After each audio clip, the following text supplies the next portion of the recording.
Estamos acá en esta cabina de cristal y hoy es el Día Internacional de la Preservación de la Capa de Ozono, que creo que por ahí nos puede ayudar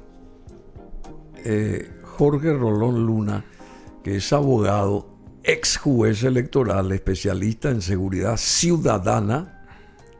Él brega por la seguridad del ciudadano, derechos humanos y derecho constitucional. Pero le sacamos de todo este rollo de cosas que sabe, porque él sabe mucho de distintos temas, no precisamente de estos que él estudió y se formó y qué sé yo, se quemó pestañas.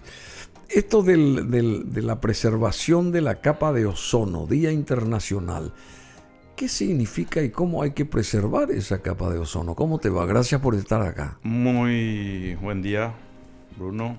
¿Qué tal? La audiencia, quienes nos están viendo y escuchando. Un placer volver a estar después de un tiempo por aquí. ¿Verdad? Eso en primer lugar. A ver, Garfield, sonrisa, Garfield.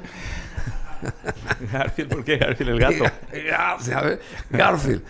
Bueno, qué linda sonrisa tenés. Gracias. Bueno, ¿qué es esto de preservar la capa de ozono?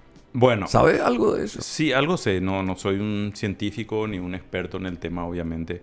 Pero de un buen tiempo a esta parte, una gran parte muy importante de la comunidad científica sostiene que esa capa de ozono que protege a la atmósfera terrestre está siendo dañada por la emisión de cierto tipo de gases. Sí, ese tipo de gases son los que producen agujeros en esa capa de ozono, y esos agujeros no filtran la luz solar, esa luz solar que penetra sin ese rasero, sin ese ningún filtro. tamiz. Exacto, tamiz, rasero, filtro.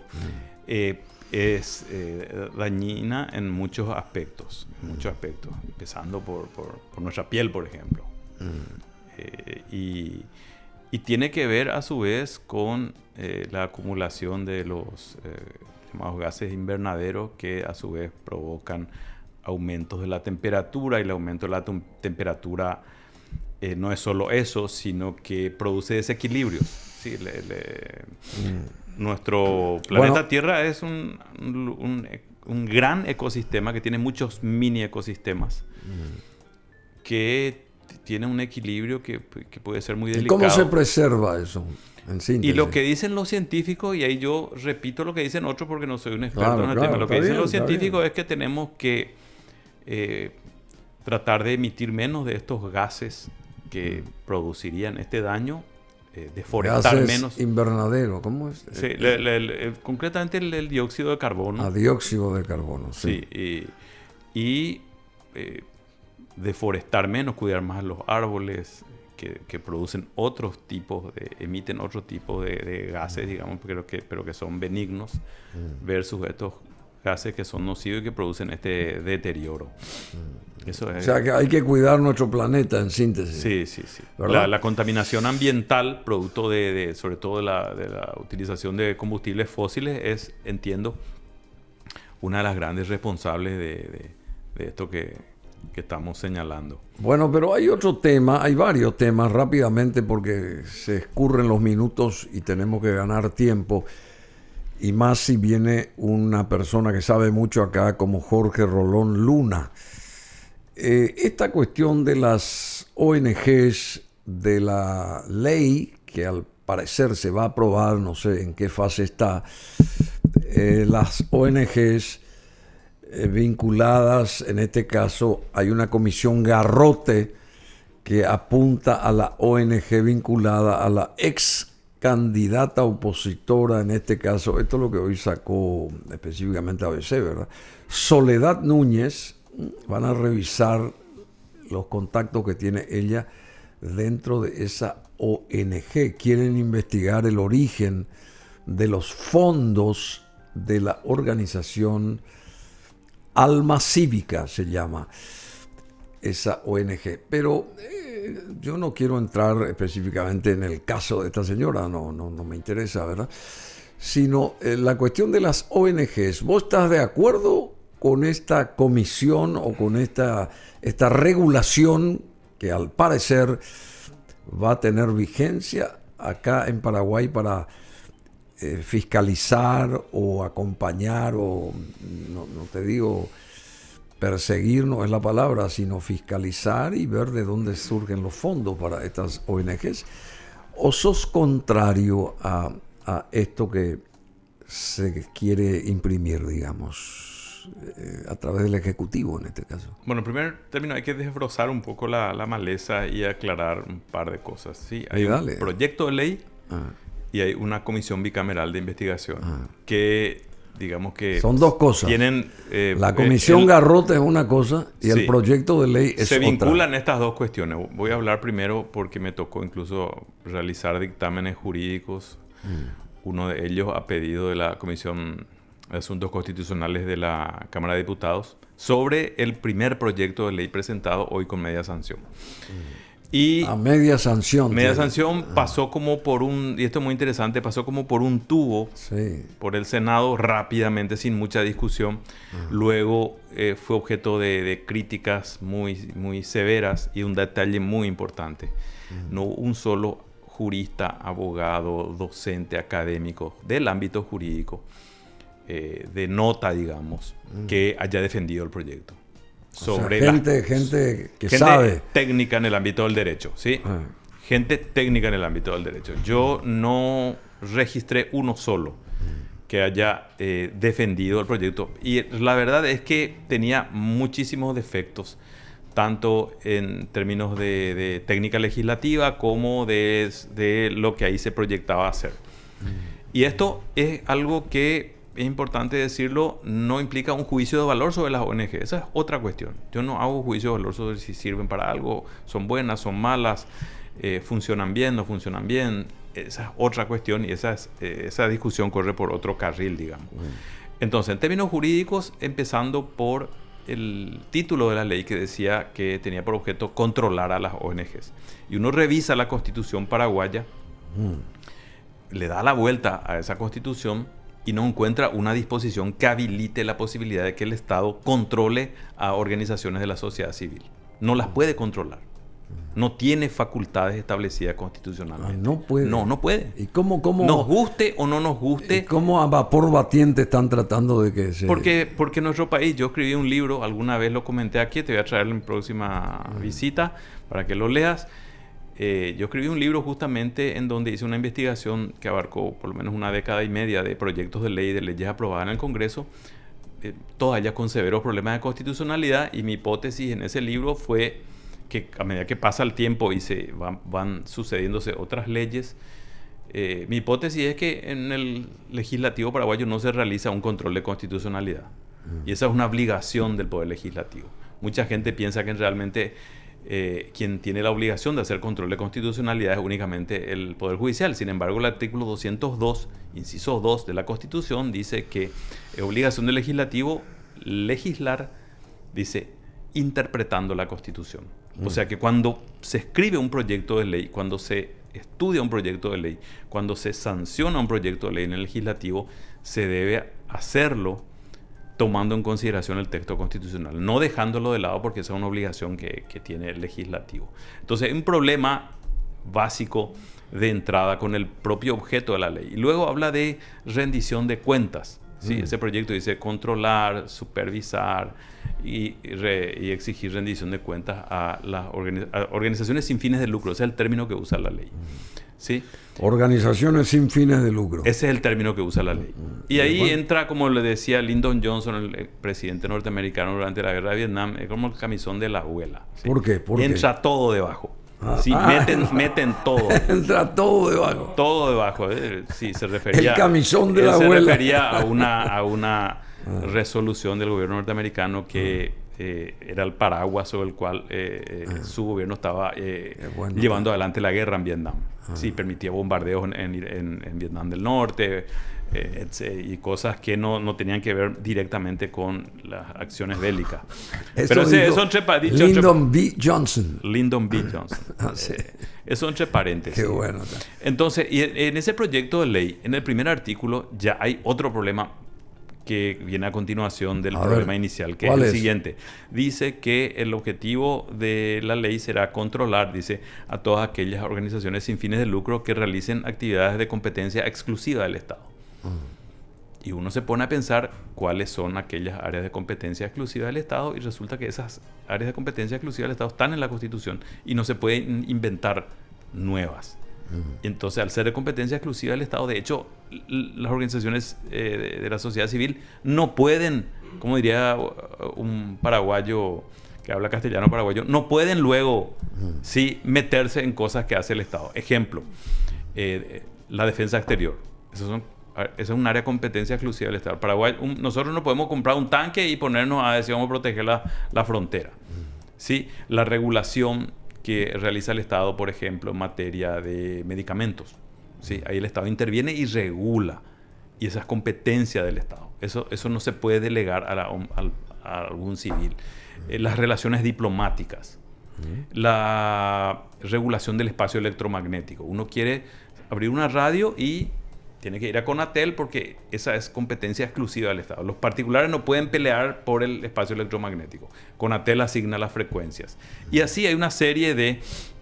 luego, entonces ahí hay una contradicción porque si es competencia exclusiva del Estado, de hecho, las organizaciones sin fines de lucro no pueden meterse ahí. Pero no dices cuáles son esas áreas de competencia exclusiva. Entonces ahí hay un error en el objeto de la ley. Semántico. Sí, semántico porque conceptualmente eso, de hecho, esa es una tautología, digamos. Tautología, me tautológico, gustó ese término. Porque hay una contradicción ahí. Es como que eso es algo que ni siquiera hace falta decirlo.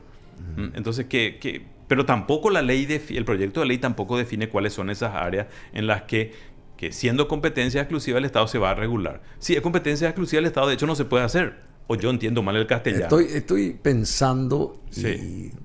que quiero acordarme del nombre, que era amigo mío, una persona que sabía muchísimo de esto. Falleció, creo que de cáncer, un ilustrado, era el liberal joven, que manejaba justamente toda esa terminología de leyes y ese tipo de cosas que vivía acá, bueno, en el centro vivía, una persona que era pariente, el segundo apellido de él era el mismo segundo apellido de Efraín Alegre. Saciain. Ahí está, Saciain. ¿Cómo que se llama él? ¿Te acordás de su nombre? Amigo mío, en constitucionalista Jorge Seal Saciain. Ese era un espectáculo. Jorge Seal, amigo mío, colega, muy querido. Espectáculo, Saciain. Sí, constitucionalista. Jorge Seal Saciain, si estuviera vivo, claro. Él murió hace unos años, estaría coincidiendo conmigo. Ahí está, Jorge Seal Saciain. Era un capo. Puedo asegurar que estaría coincidiendo conmigo porque este análisis que yo estoy haciendo es simplemente confrontar la Constitución, es lo que se llama hacer un control de constitucionalidad. Jorge Seal Saciain dejó un gran agujero de ozono. Sí, aparte muy buena persona. Excelente, pero te quiero decir que ahí está la foto de él, ahí está la foto de Jorge Seal Saciain. Tuve el gusto de conocerlo. Y lo recordamos ahora porque... disfrutar de su amistad también. Tuvo mucha... yo aprendí mucho con él así a la distancia, porque ni siquiera...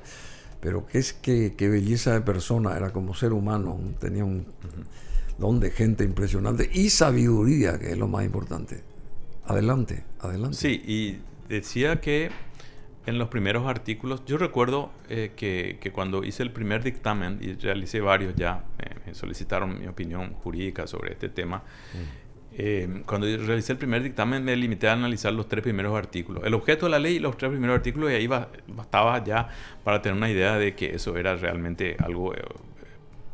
hasta ahora no usé ningún adjetivo, pero ahora sí voy a usar. Era un esperpento. Así, un esperpento. Un esperpento jurídico, sí. Y el presidente Peña anunció algo que me da la razón en cierto sentido. Hace unos días dijo, se puede confrontar, eso lo dijo públicamente, que ese proyecto tenía muchos problemas. En realidad no es que sigue teniendo porque está ahí en diputados. No fue retirado. ¿En qué sentido? ¿Qué tipo de problema? Y el Ejecutivo, y él no precisó mucho eso. Yo te estoy diciendo algunos de los que tenía. ¿Sí? Yo ya estoy mencionando algunos, puedo mencionar más. Entonces, el propio presidente, creo que el sábado fue que dijo esto. ¿Vos estás de acuerdo con las ONGs? Yo no estoy en contra de las organizaciones no gubernamentales. Algunas realizan una muy buena labor, otras seguramente no tanto, pero yo no tengo un problema con que existan. Ningún problema. No tenés ningún problema. Y aparte, y esta es la parte complicada de la ley. ¿Por qué se quiere entonces, no es fiscalizar, sí, por qué se quiere acompañar la tarea de estas organizaciones? ¿Cuál es ¿Qué no hacen bien estas ONGs? El objeto del proyecto supuestamente, de ley. ¿Qué no hacen bien? Yo me remití a lo que dice el objeto del proyecto de ley. Sí. Dice controlar, dice. Primera cuestión, controlar. Las quieren controlar porque implican voces disidentes en muchísimos temas. Y porque tienen independencia económica. Entonces, muchas de ellas, la mayoría de ellas, y ahí después puedo contar algo sobre el proyecto de ley también, la mayoría de ellas no dependen del Estado. Entonces están por fuera del control del Estado. Y este gobierno, y particularmente el cartismo, tienen afanes hegemónicos. No les gustan las voces disidentes, les molestan estas voces disidentes. Y en el ámbito de las ONGs, muchas tienen miradas diferentes a las del gobierno. Son críticas al gobierno. Por ejemplo, doy un ejemplo, la cuestión educativa. ¿Sí? Ahora hay un sector del gobierno, yo no lo veo al presidente metido en esto, pero tampoco lo veo con la fuerza como para decir déjense de jorobar con esto. No tiene ese carácter, lo he dicho ya varias veces aquí. Pero, por ejemplo, el tema del modelo educativo, de que no hay que enseñar a los chicos educación sexual, toda esta cuestión de la supuesta ideología de género, qué sé yo. Y hay organizaciones no gubernamentales o organizaciones sin fines de lucro que están de acuerdo. Están de acuerdo con un modelo educativo, digamos, que, por ejemplo, tome en cuenta la educación sexual. ¿Vos estás de acuerdo con eso? ¿Con qué? Que tomen en cuenta la educación sexual. Pero ¿cómo no se le va a enseñar educación sexual a los chicos? A los chicos de 6, 7, 8 años. Tenemos problemas terribles, tremendos de embarazo adolescente en Paraguay. Tremendos problemas. Tenemos problemas de violencia sexual en todos los ámbitos. Y la única manera de prevenir eso es a través de la educación. No me pregunte desde qué edad o cómo, porque no soy un experto en el tema. Pero yo entiendo que desde pequeño hay que a los chicos enseñarles ese tipo de cosas. Y con respecto a la cuestión LGTBI, porque hay que decir todo, no ocultar nada acá, la comunidad LGTBI, que son aquellas personas que, digamos que sus preferencias sexuales no son las llamadas heteronormativas, heterosexuales normativas, que algunos sectores pretenden que sean, digamos que, las únicas de las que se puede hablar. El problema es que existen. Entonces, en general, desde mi perspectiva... A pesar de que nuestra Constitución dice que no existen. No dice que no existen. En ninguna parte dice que no existen. Pero dicen que hombre y mujer son eso se refiere a la familia. Dice especialmente el hombre y la mujer, y tampoco cierra. Dice no se permitirá. No dice eso. Pero ese es otro tema. Modelos de familia alternativa son otras cosas. Yo digo que lo que sostengo es que las personas con preferencia sexual diferente a la normativa heterosexual o el heteronormativismo existen. Y que cuando se busca un enfoque diferente en materia de educación, es decirle a los chicos, esta gente existe, no los discrimines. No es decirle, vuélvete homosexual. Como si eso es un disparate. Pero esa es otra cuestión. Entonces, por ejemplo, ahí tenemos organizaciones no gubernamentales que activan... Recién dijiste algo, esta gente también existe. ¿Y dónde se las ubica? Porque sí. ¿De quién estamos hablando? Esa gente, si dice que la familia es simplemente formada por un hombre y una mujer, ¿dónde se ubica esta otra gente que... Pero esa es otra cuestión. Sí, ya sé. La primera cuestión es que esas personas... Pero forma parte de la educación educativa acá que se está implementando. Esa gente tiene derechos. Y el primer derecho es a no ser discriminado, a ser aceptado. Esa es otra cuestión. Los modelos de familias es otra cosa. Vamos a la cuestión de las ONGs. Bueno, hay ONGs que trabajan, por ejemplo, y defienden los derechos de las comunidades indígenas. Los derechos de las comunidades indígenas generalmente chocan con con los avances de ciertos grupos ligados a la ganadería, al agronegocio, etcétera, que son grupos con los cuales el gobierno particularmente simpatiza y los apoya de manera muy acrítica las más de las veces. Entonces ahí hay un punto de quiebre con las ONG. Otras ONGs están, digamos que, a favor de la transparencia en el tema electoral. Esas cosas el gobierno no las quiere discutir. Entonces son voces, las ONGs, eso es un tema importante. No quiere decir que todas sean buenas, que todas lo que digan o sostengan sean la verdad, pero colisionan con este gobierno o tal vez con otro gobierno también sería igual. ¿La propuesta de Leite para vos es válida o no? Para mí tiene problemas constitucionales severos, ¿sí? Irresolubles. Sí. ¿Y por qué Marito, por ejemplo, o por qué el propio Cartes en su momento no tuvo problemas con las ONG y de repente ahora son un problema? Porque la legislación, estamos hablando de constitución, tratados y la legislación es el tercer nivel, las leyes. Las leyes paraguayas vienen regulando la labor de las ONG en aquellos aspectos pertinentes desde hace mucho tiempo. Y de repente es como que hay que hacerles un examen más minucioso, controlarles. El proyecto de ley, por ejemplo, decía, todas las organizaciones no gubernamentales deben pasarle al gobierno, ¿sí?, a un ámbito de control que pretendían crear. Dice, todos los nombres de las personas que trabajan, datos, dirección inclusive, ¿sí?, en qué gastan su dinero. ¿Por qué le preguntarían en qué gastan su dinero si no es dinero público? Si las ONG reciben fondos del Estado, perfecto. Sí, pero si no reciben, vamos a suponer, vos, Bruno, son millonarios y querés salvar al Pitohue, por ejemplo, ¿sí? Y ponés fondo en una ONG ambientalista para salvar el Pitohue, ¿sí? La relación es entre vos, el donante, y la ONG que quiere salvar el Pitohue. Las ONG legalmente se rigen por el Código Civil. Esto quiere decir que responden, según el modelo del Código Civil, a sus miembros. A ellos le tienen que rendir cuenta. A los miembros de Salvemos el Pitohue, ¿sí? Pero el Estado, ¿qué tiene que hacer ahí? Y lo que yo sostengo, en términos jurídicos, es que el Estado no tiene un puente que le permita llegar hasta ahí y decir, a ver en qué gastan su plata. Pero y Leite lo dijo en varias oportunidades. Queremos saber en qué gastan su plata. ¿Quién es Leite para decir queremos saber? Yo le pregunto en qué,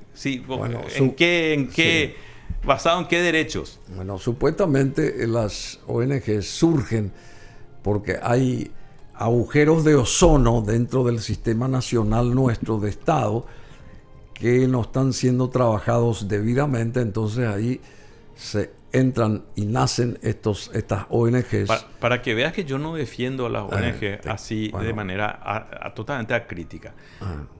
Las ONGs ya fueron criticadas en los años 90 por un intelectual norteamericano, un sociólogo llamado James Petras. James Petras fue muy duro con las ONG en esa primera, pero fue una crítica desde la izquierda. Esto es desde la derecha.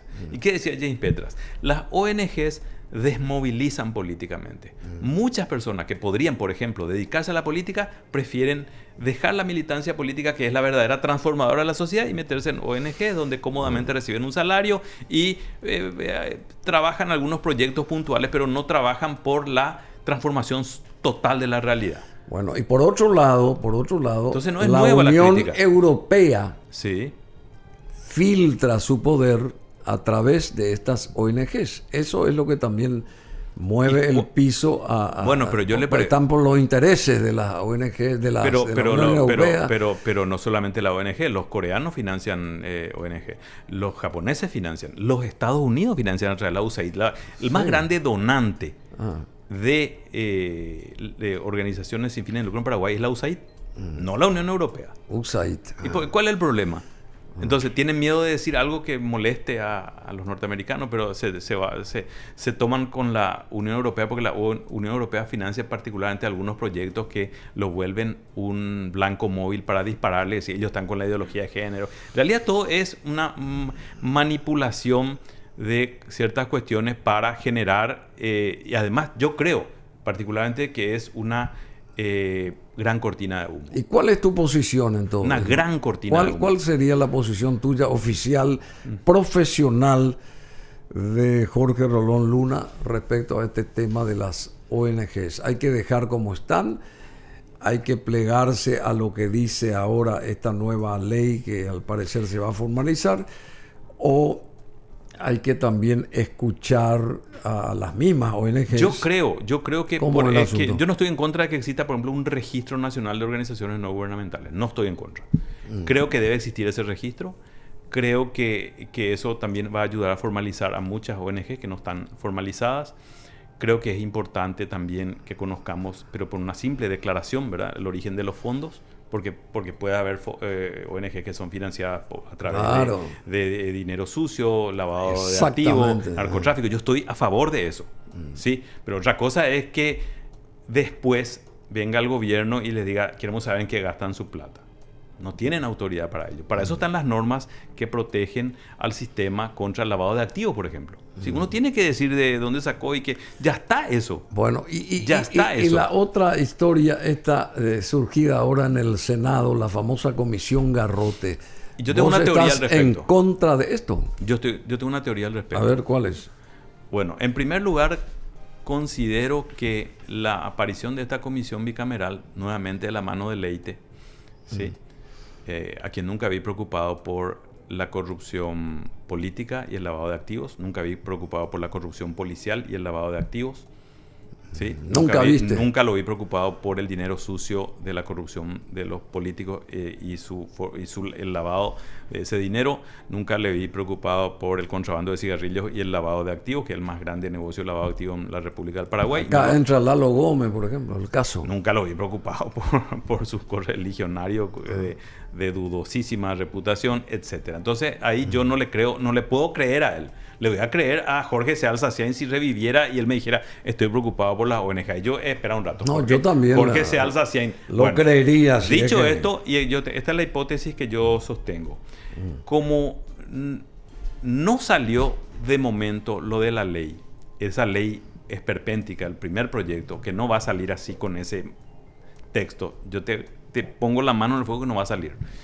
Y que lo que están haciendo ahora, a partir de todas esas severas críticas que recibió, entre quienes me incluyo como sus críticos, y que no tuvo, ojo con esto no dice ningún artículo de prensa, pero yo te digo, no encontré un solo abogado medianamente preparado y con una mínima reputación que haya defendido ese proyecto. Entonces, ¿qué van a hacer?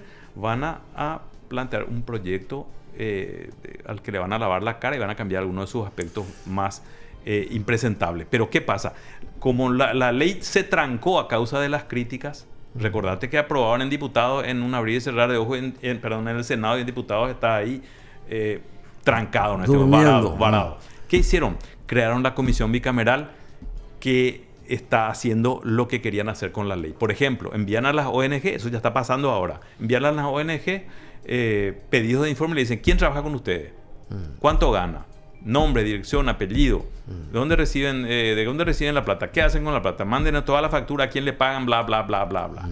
Están haciendo a través de la comisión lo que querían hacer con la ley original y no lo pudieron hacer de momento. Bueno, el presidente Santiago Peña anunció cambios a la ley justamente de control de las ONGs por tener errores.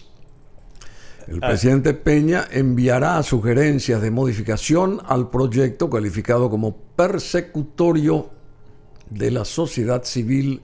¿De quién es esta de última hora? Si se sanciona como está, será vetado, dice. Y atención, si se sanciona Bruno, así, y en el Senado insisten en endurecer inclusive las medidas. Atención a lo que dice ahí, que me olvidé de decir. Peña prometió vetarla. ¿Sí? O sea, fue muy duro. Y yo tengo de muy buena fuente, incluso ya he visto, tienen un proyecto alternativo. ¿Sí? Porque este proyecto original es un esperpento jurídico. Si me crees algo, porque siempre decís que yo créeme, es un esperpento, no te mentiría. O sea que Santiago Peña, el presidente, quiere vetar esto. Dijo que vetaría si se aprueba así. Eso dijo él, no yo. Ojo. Si se aprueba así como está. Sí, y como eso y hay tiene una esos alternativa, problemas, entonces. Sí, se presenta. Eso tal vez ocurra. Otra alternativa, pero el problema, ¿sabes cuál es el problema con la comisión bicameral que están usando como un garrote alternativo? Es que las comisiones bicamerales, por ley, por constitución y por ley, tienen una duración determinada. Entonces pueden usar, hacer la comisión, trabajar, digamos, 90 días y tienen que sacar ya un informe. La ley permitiría controlar permanente, por eso van a insistir con la ley. Y ese es un análisis estrictamente jurídico el que te hago. Las comisiones son efímeras, terminan con un informe, pero la ley va a permitir un control permanente de las organizaciones sin fines de lucro. Bueno, otro tema rápidamente porque se nos agota el programa y te agradecemos infinitamente tu presencia nuevamente aquí, querido Jorge Rolón Luna. Esto de... ¿Cómo que se llama, che? Esto que hablamos hoy con Víctor Pavón, ¿dónde está esto? ¿Dónde está lo que hablamos con Víctor Pavón? Este código laboral, el costo de la ley que perjudica a los mismos trabajadores. Pero había otra cosa más cargada aquí. O sea, estas historias, para tener la jubilación, uno tiene que trabajar no sé cuántos años, 25 años, ¿verdad? O 30, qué sé yo.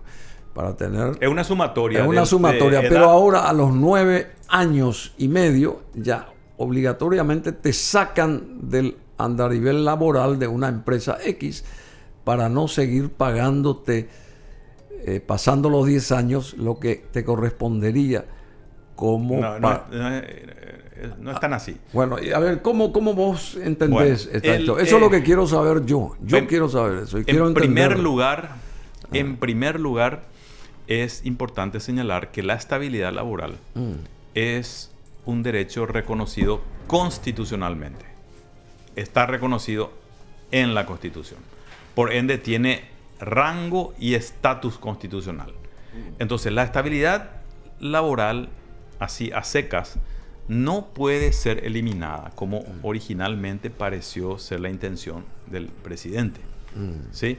Sí. Bueno, ¿cómo se digamos que materializa esa estabilidad en nuestro código laboral? A través de la inamovilidad.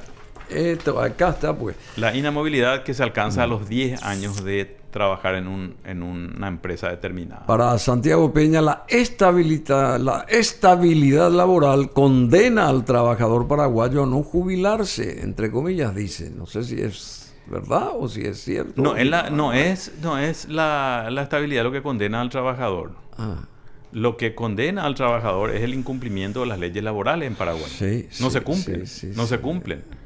Entonces, además, el 65% de la fuerza laboral, Bruno, este es un dato muy importante. 65. Prácticamente 3 de cada...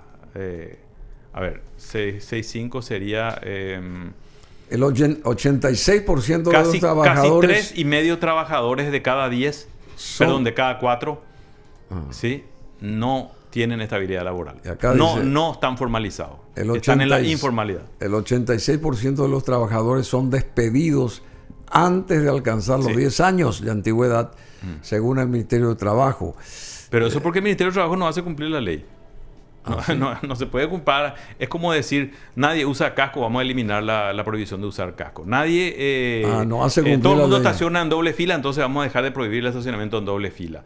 Es absurdo eso. Bueno, ¿sí? No se cumple el Código Penal que penaliza el homicidio, entonces vamos a legalizar el homicidio. Es un disparate. Además, hay otra mentira que él dijo. A ver, que esta ¿a quién te referís? Al presidente Peña. Él dijo Además dijo que esto se hace con el objetivo de generar 500.000 empleos. Y eso es ridículo porque no hay ninguna relación probada. Porque uno cuando afirma ese tipo de cosas tiene que probar lo que dice. Siempre sostuvo lo del 500.000 pero en pero campaña. Que tenga que ver con la estabilidad laboral no tiene ninguna relación. El presidente Santiago Peña consideró que la estabilidad laboral está condenando al trabajador paraguayo a no jubilarse, entre comillas, para luego anunciar que llevará adelante el mayor cambio en la historia de la ley laboral en Paraguay. Durante su intervención en el segundo día de la Expo Negocios, indicó el presidente Peña que invitó a 50 empresarios para hablar sobre el tema laboral y sostuvo que los empresarios muchas veces chocan contra elementos que no le permiten progresar. Indicó que uno de esos elementos es el marco jurídico en el mercado laboral que contempla, entre otras cuestiones, la estabilidad laboral. El presidente Peña me exime de hacer algún tipo de aclaración porque él lo dice con todas las letras. Este es un pedido de los empresarios. Es mentira que es para favorecer a los trabajadores. Eso es pedido de los empresarios. Claro que puede que esté bien inclusive, puede que los empresarios tengan razón, pero vamos a empezar a colocar las cosas en su justo lugar. ¿Cómo debe de estar bien en todo caso? Según tus estudios, los cálculos, lo que se pretende, algo formal pero bien hecho dentro de esto que se está... Tenemos un modelo económico que está desfasado. Desfasado. Sí, sabemos. Entonces, sostener este modelo económico que se basa en el cultivo de soja y en la ganadería y alguna que otra cosa, algo de sector servicio y sobre todo una gran economía subterránea en donde también inclusive los negocios ilegales juegan un papel importante, es insostenible. ¿Cuál es el resultado de esto? Yo hablo con datos, ¿sí? Que es lo que nos hace Santiago Peña.